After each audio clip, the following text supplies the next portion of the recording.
Hey, and welcome to the overview of the final project. We're going to do a little bit of explanation of the assignment so that you have something beyond the just two-page kind of written assignment document.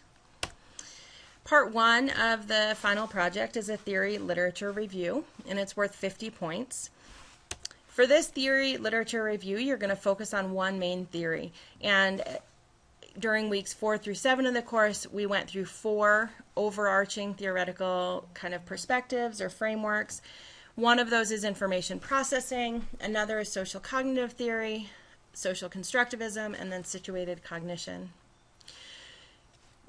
The length of this paper wouldn't give you the opportunity to really address more than one of those theories well, and so we want you to make sure that you pick just one of them. And as you think about what theory to pick, make sure that you've gone all the way through to thinking about what you're going to do for part 2, because your theory that you select for part 1 will be very relevant in part 2. You can use multiple topics within the theory that you select. So, for example, within information processing, we talked about the two-store model and metacognition. You could talk about both of those. Or within social constructivism, we talked about the zone of proximal development and instructional scaffolding. Those go really well together. You might choose to use them both together as well. You just can't mix and match across theories, again, because you won't have enough space to really do a strong job of explaining in your paper. The first purpose that we have to this section of the assignment is for you to explain the theory in order to demonstrate your understanding. This is, really important.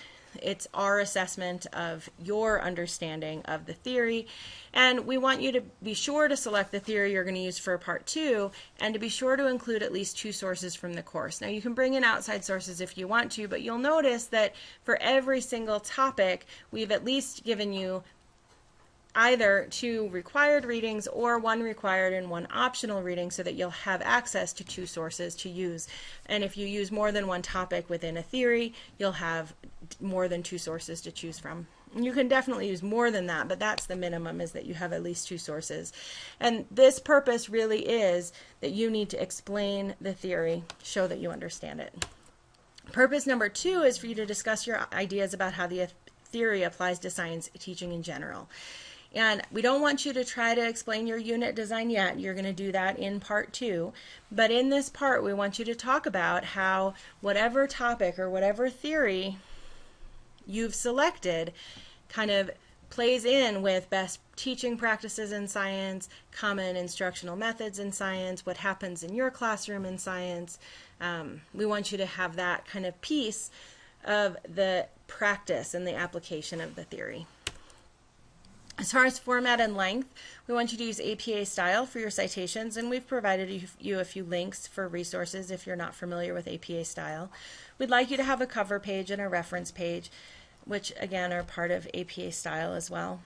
We'd like the paper to be turned in double-spaced, and we'd like you to stay between 1,000 and 1,500 words. 1,000 words is about 3 pages double-spaced, or a page and a half single-spaced, so it's not a very long paper. You're going to need to really make sure to cut to the chase and to not try to bite off more than you can chew. And again, that goes back to why we've asked you to limit yourself to just the one theory. You can do multiple topics, but not to try to explain more than one theory. The point breakdown for part 1, the description of the theory, that first purpose we talked about, is worth 20 points, and we're really evaluating whether you've described the theory or the topic correctly, and whether you've described the more generic understanding of how students learn and what this theory says about how students are learning. So if, for example, if you selected information processing and the dual store model, if you didn't talk about elaboration, making meaning, and organization, and how that allows students to encode the information, you probably wouldn't get the full points because you're not explaining how that theory helps our students to learn. The second purpose, the discussion of how it relates to science education, is also worth 20 points, and in that we're looking for you to discuss how the theory complements or challenges your current teaching practice, and how the theory is helpful for thinking about things you might want to change in your science teaching practice or new things you might want to try.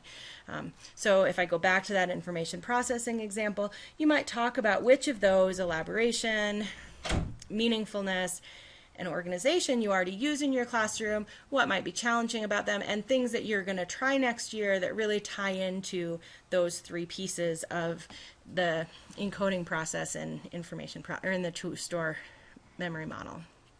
The last 10 points is that you have appropriately used two sources and reference them in APA style. So that's all of part 1, and again, that's due at the end of week 8.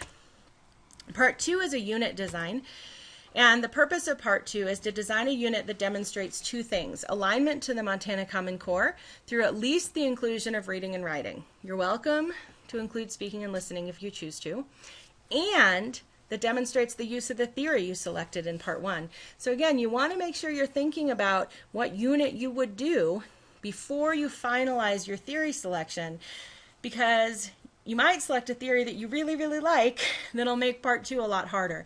So make sure you're thinking about both parts as you get started on this project.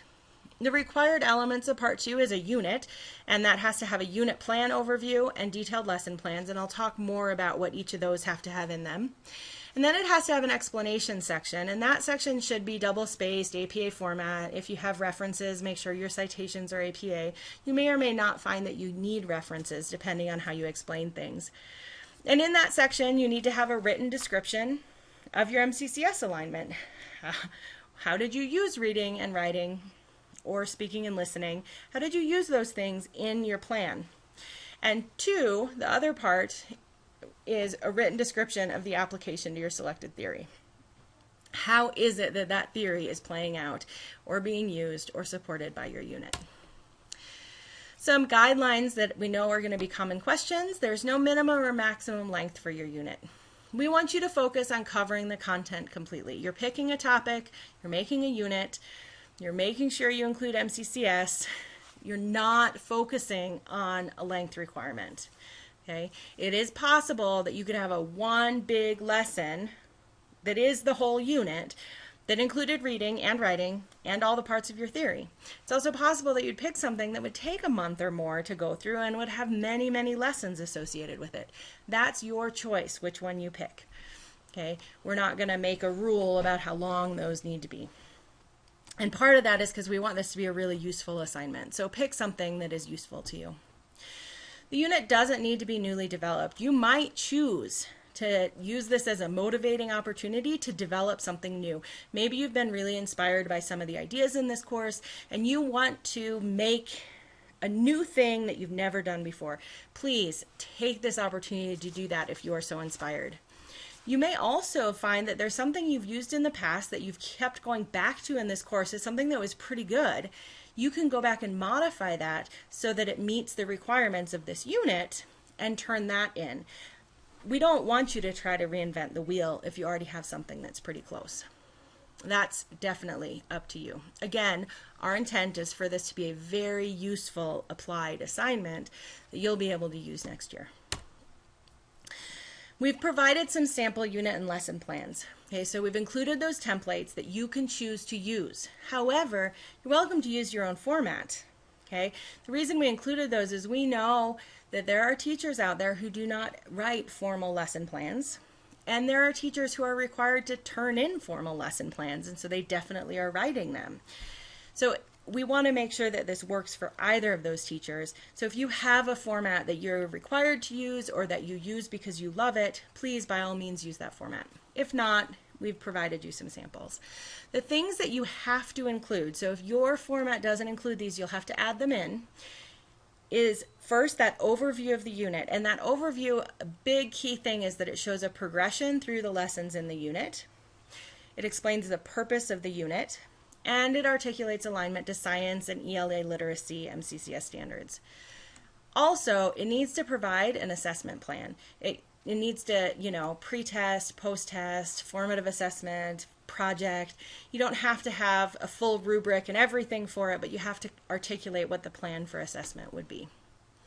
There also needs to be a detailed plan for each lesson that shows the purpose of that lesson, kind of where it fits into the bigger unit, the alignment to science standards and ELA literacy MCCS standards for that lesson, the learning activities that will happen in the lesson, and then any relevant assessment. It's possible if you have one of those bigger units that has a lot of pieces, you might have one lesson within that that only has some formative assessment pieces, and that's fine. But if there are relevant assessment pieces to fit into that bigger plan, make sure that you've included them. And when I say that you need to align to science standards, you can use our Montana Science Content Standards from 2006, and in the assignment I've provided a link so you can get to them. You also can use the Next Generation Science Standards. As far as content, if the content's covered in one, for the most part it's covered in the other. And as far as instructional practice, the instructional practice pointed to by Next Generation Science Standards is much closer to what we're talking about in this course than our old standards is. And so if your district, your school, your grade level, your classroom, yourself has chosen to start transitioning to the Next Generation Science Standards on your own, even though the state hasn't adopted them, you're welcome to use those. And we'll talk more about that in week 8. The point breakdown for part 2, your unit design is worth 30 points, and your response to each of those questions is worth 10. So I'll talk a little bit more in detail about the unit design, but I actually want to talk about the questions first. So in question 1, what we're going to assess for those 10 points is whether or not you're describing the Montana Common Core standards correctly that you are saying that you're using, and that the connection you're describing to your unit matches the Montana Common Core standards selected. So, for example, if you're doing a major writing project at the end and you say this unit is doing a great job matching the MCCS because we have this, writing project that includes the integration of sources and all of this, that you're actually saying the right MCCS standards for a project like that. In question 2, where you talk about the application to theory, the first thing we'll check is that your theory matched your part 1 that you turned in. The second is that you describe and reference the theory correctly. If you say incorrect things about your theory, that would be an issue. But then that the application that you're describing matches the theory selected. So if you, for example, were using information processing and you said this is applied in my unit because we're using a huge amount of collaborative group settings where we have a more experienced and a less experienced learner working together, that's not information processing that you're matching with. That's a different theory. So you want to make sure that you're matching your application to your theory, and that's what we're looking for here. Now you'll notice in those questions, we're not actually evaluating whether your unit does the things you say it does. We're evaluating what you think you're doing and if it matches the MCCS and if it matches the theory. In the unit design is where we'll evaluate whether you did what you thought you were doing. Okay, and that's why it's worth 30 points. So we'll look at whether or not the overview clearly outlines the purpose of the unit, the alignment to standards, the assessment plan, and the progression of lessons, those required elements. We'll look at whether each lesson plan clearly outlines the purpose, the alignment, the learning activities, and relevant assessment. And we'll look at whether all lessons within the unit have a plan. If you show a progression and then are missing lessons, that would be a problem. We'll look at whether the progressions actually lead to your stated goals. So if you say, my goal is to have this really great collaborative final writing project, and there's no really great collaborative final writing project, that would be a problem. And then that the unit clearly reflects the intent that you described in questions 1 and 2. Okay, so that's where the unit is the very useful part. We want you to focus on the unit being great. That's why we've assigned the bulk of the points there. And we'll actually take the points off from the unit section if you've missed the mark. We don't want you to spend your time trying to craft a perfect response to question 1 and 2. It's far more important that your unit is useful to you. Okay, so that's it. That's all of the final project. It's worth 100 points, which is a full half of this course. So if you have any questions, please feel free to ask me and we'll follow up. And we'll make sure to provide you whatever support and scaffolding you need as you work on this. Have a great day.